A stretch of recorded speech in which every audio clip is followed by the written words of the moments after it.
Teori aliran organisasi klasik.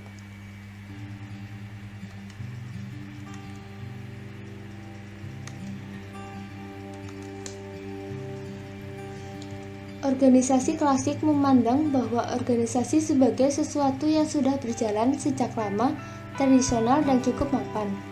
Bahkan, berdasarkan historisnya, teori organisasi klasik ini sudah berlangsung sejak 2000 tahun sebelum Masehi di era Yunani, di mana pada saat itu terdapat dua organisasi besar yang disebut negara dan gereja. Negara membawai kontrol terhadap masyarakat sebagai seorang warga sipil, sementara gereja membawai kontrol dalam konteks doktrin-doktrin keagamaan. Dua organisasi ini dianggap sebagai representasi organisasi besar pada saat itu, makanya dianggap sebagai organisasi yang mapan. Teori organisasi klasik berasumsi bahwa organisasi selalu memiliki susunan yang rasional, logis, baik secara ekonomi maupun dalam pencapaian efisiensi. Maka teori organisasi ini memandang bahwa rasionalitas, efisiensi, dan ekonomi adalah tujuan organisasi yang paling utama yang harus dicapai.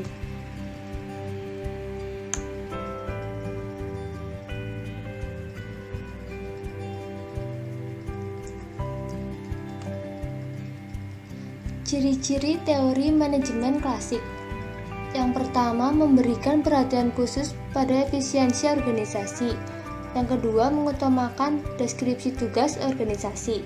Yang ketiga, mengandalkan sistem terkendali dalam hierarki organisasi. Yang keempat, menganggap manusia sebagai unsur penting dalam organisasi. Dan yang terakhir, menganggap keahlian manusia sebagai faktor penting bagi deskripsi tugas.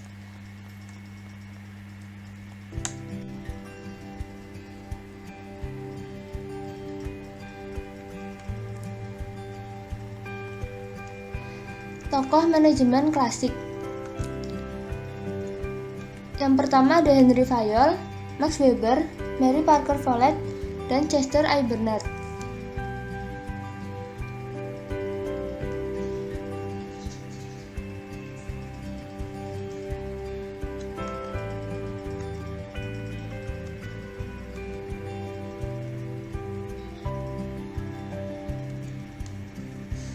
Henry Fayol lahir di Istanbul pada tahun 1841 dan ia meninggal di Paris pada tahun 1925.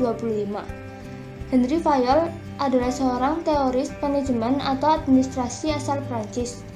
Henry Fayol ini adalah salah satu kontributor paling berpengaruh dalam konsep manajemen atau administrasi modern. Peninggalan Henry Fayol yang paling terkenal adalah tentang 5 fungsi manajemen. Yang pertama, merencanakan, mengorganisasi, memerintah, mengkoordinasi, dan mengontrol. Saya akan menjelaskan satu persatu. Yang pertama, ada merencanakan. Merencanakan adalah fungsi untuk menyatukan organisasi dengan fokus pada masalah prioritas dan kondisi bisnis. Yang kedua, mengorganisasikan. Nah, Henry Fayol ini menggambarkan tugas organisasional untuk memastikan rencana benar-benar disiapkan dan telah diterapkan. Menetapkan tugas secara jelas, memberikan sanksi dalam kasus penyimpangan dan kesalahan, memelihara disiplin, mengelola keteraturan material dan sumber daya manusia, dan memastikan semuanya berjalan normal. Yang ketiga itu mengkoordinasi. Nah, koordinasi ini melibatkan waktu dan aktivitas yang dengannya semuanya berjalan dengan baik, mengalokasikan sumber daya yang tepat waktu dan prioritas, menyesuaikan tujuan sampai pencapaiannya.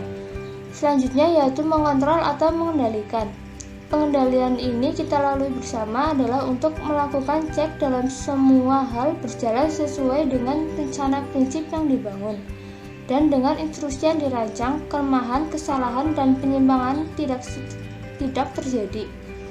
Rencana tidak harus sesuai dengan keadaan, tidak seperti baru, tetapi menyesuaikan dengan perkembangan perubahan.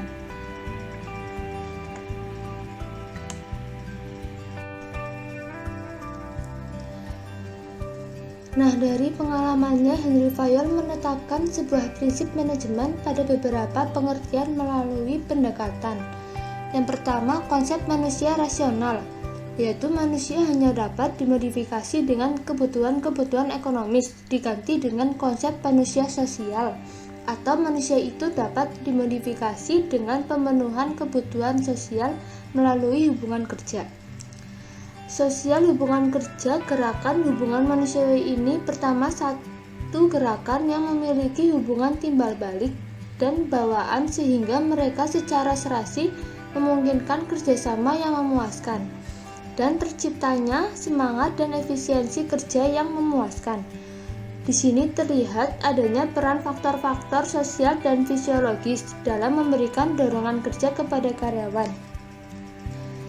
Satu hal yang menarik adalah rangsangan uang itu tidak menyebabkan membaiknya produktivitas.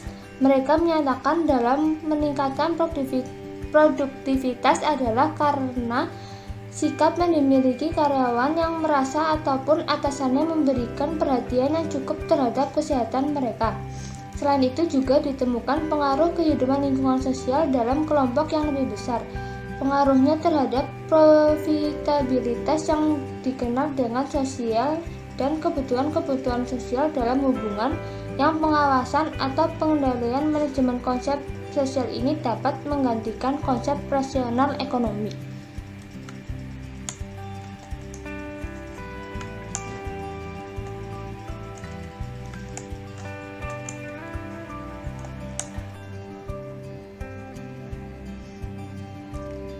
Selanjutnya ada 14 prinsip manajemen menurut Henry Fayol.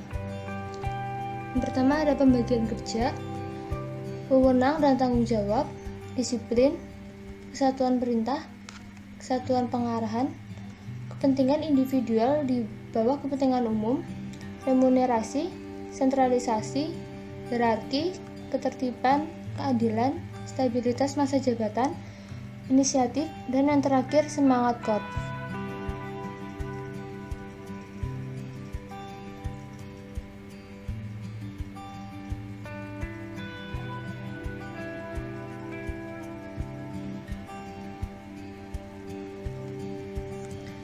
Selanjutnya ada Max Weber. Max Weber adalah sosok yang dikenal sebagai bapak birokrasi. Birokrasi adalah kekuasaan yang dijalankan oleh para pejabat atau birokrat. Para teoretikus klasik seperti Fayol Taylor dan Weber selama bertahun-tahun telah mendukung model birokrasi guna meningkatkan efektivitas administrasi organisasi.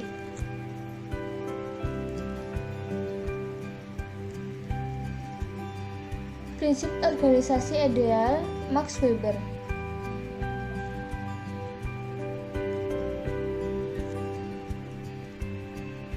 Yang pertama ada pembagian kerja. Pekerjaan dipecah-pecah sehingga jelas pembagiannya masing-masing anggota. Yang kedua ada formalisasi. Formalisasi yang tinggi untuk mengatur perilaku anggota organisasi perlu disusun aturan dan prosedur formal sebagai sebuah sistem. Poin ini sangatlah penting dan relevan dengan besaran anggota dikarenakan semakin organisasi tumbuh besar, maka perlu ada formalisasi agar semua hal dapat berjalan dengan sesuai standar. Yang ketiga ada impersonal. Impersonal, tindakan dan keputusan yang berlaku dalam organisasi tidak melibatkan perasaan pribadi. Tidak diperbolehkan konflik kepentingan berperan dalam pengambilan sebuah keputusan. Selanjutnya ada pemisah yang jelas antara kehidupan pribadi dan organisasi. Dalam organisasi yang ideal, pengambilan keputusan dilakukan semaksimal mungkin secara rasional.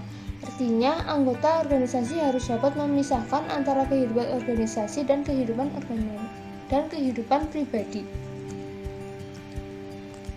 Selanjutnya ada hierarki kewenangan yang jelas. Struktur organisasi tingkat dan memastikan jabatan yang lebih rendah berada di bawah supervisi dan kontrol dari yang lebih tinggi. Selanjutnya keputusan personalia berdasarkan kemampuan. Keputusan tentang promosi dan seleksi didasarkan atas kualifikasi keberhasilan atau prestasi organisasi harus menciptakan sistem yang berjalan secara sesuai. Dan yang terakhir ada adanya jenjang karir bagi anggota organisasi. Prinsip ini mengasumsikan bahwa keanggotaan organisasi seseorang adalah seterusnya dengan jenjang karir. Diharapkan anggota dapat mengejar karir dan berjalan komitmen terhadap organisasi.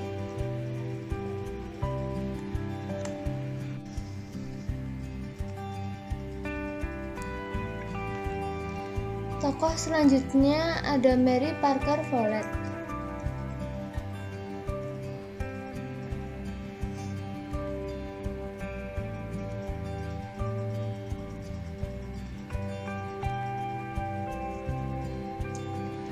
Mary Parker Follett lahir pada tanggal 3 September 1868 dan meninggal pada tanggal 18 Desember 1933. Ia adalah seorang ahli teori sosial Amerika yang dikenal karena memperkenalkan ide-ide tentang psikologi manusia dan hubungan manusia ke dalam manajemen industri. Sebuah organisasi seharusnya dijalankan sebagai komuniti, khususnya di antara pihak pengurus dan pihak bawahan, agar bekerja sama di antara satu sama lain bagi mewujudkan keadaan yang harmoni dalam sebuah organisasi. Masalah sepatutnya diselesaikan di antara pihak pengurus dan pihak pekerja agar sesuatu penyelesaian dapat dicapai yang akan memuaskan kedua belah pihak. Pengurus sepatutnya bertindak sebagai pembimbing dalam sebuah organisasi dan perjalanan dalam pekerjaan sepatutnya di bawah kawalan pekerja.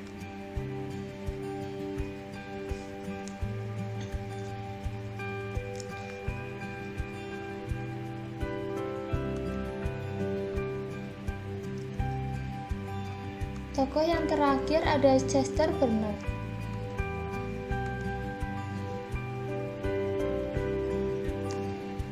Chester Bernard lahir pada tanggal 7 November 1886 dan meninggal pada tanggal 7 Juni 1961. Ia adalah seorang ahli bidang teori organisasi, seorang eksekutif dalam bisnis, dan seorang penulis kebangsaan Amerika Serikat. Menjadi eksekutif puncak merupakan hasil dari pengalaman panjang Bernard dalam berkarir pada tahun 1927 sampai 1948. Ia menjabat sebagai Presiden Direktur New Jersey Telephone pada tahun 1952 sampai 1954. Ia menduduki jabatan sebagai Presiden Rockefeller Foundation. Bernard menggunakan pengalaman kerja dan hasil pembacaan buku-buku mengenai sosiologi dan filsafat untuk merumuskan teori-teori mengenai kehidupan organisasi. Menurut Bernard, manusia berkumpul di dalam organisasi untuk mendapatkan hal-hal yang mereka tidak mampu kerjakan sendiri. Tetapi dalam mencapai tujuan organisasi, mereka harus memuaskan kebutuhan pribadinya juga.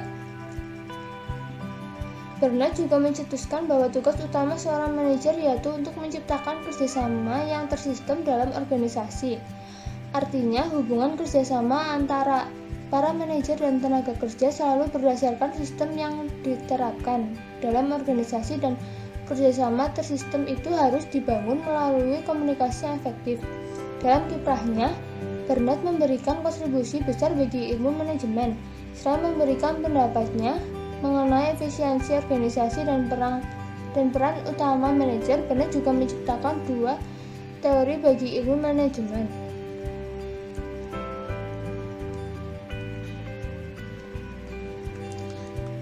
Yang pertama, teori organisasi yang mengedepankan organisasi sebagai pengatur utama dari tindakan pada pemimpin dan anggotanya. Yang kedua, teori konsep otoritas yang mengedepankan bahwa otoritas merupakan karakter dari komunikasi dalam organisasi formal.